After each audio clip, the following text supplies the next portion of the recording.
কখনো হাল ছেড়ো না।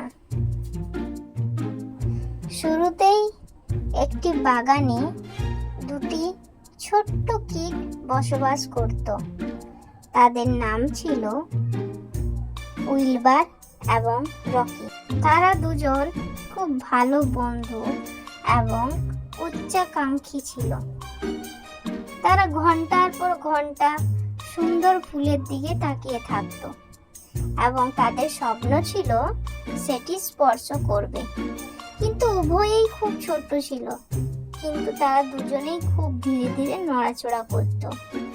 একদিন তারা সিদ্ধান্ত নিল তারা ফুলের কাছে পৌঁছাবেই। তারা সকাল থেকে ফুলের দিকে লাফাতে শুরু করলো। দুপুর পর্যন্ত লাফালো, কিন্তু তারা ফুলটি স্পর্শ করতে পারল না।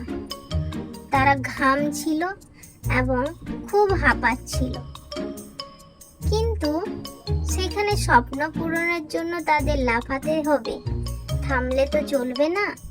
কিছুক্ষণ পর রকি বলল সে ছেড়ে দিতে চায়, কিন্তু উইলবার তাকে জোর করে চলেছে।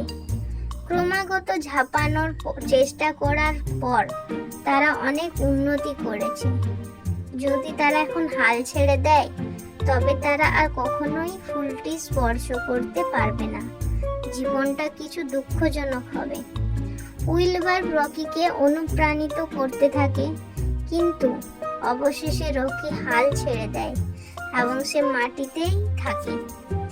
উইলবার দুঃখিত, সে তার সাথে তার বন্ধু নেই এবং এখন একাই যাত্রা শেষ করতে হবে এই ভেবে। সূর্য উপরে উঠেছে। উইলবার কিছুক্ষণ বিশ্রাম নিল, তারপর আবার লাফাতে শুরু করলো। সে তার পিঠে আঁচড় অনুভব করলো।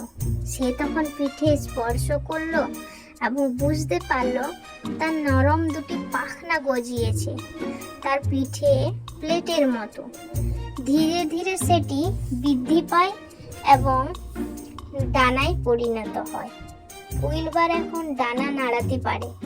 সে তার ডানা এগিয়ে যাওয়ার জন্য নাড়াতে থাকে এবং সে এখন বিশ্বাস করতে পারছে না যে সে উড়তে পারে। পুরো বাগান দেখার জন্য সে ফুলের উপরে, এমনকি আরো দূরের আকাশে উড়ে যায়। এটা এত সুন্দর ছিল যে এর মতো আগে কখনোই দেখেনি।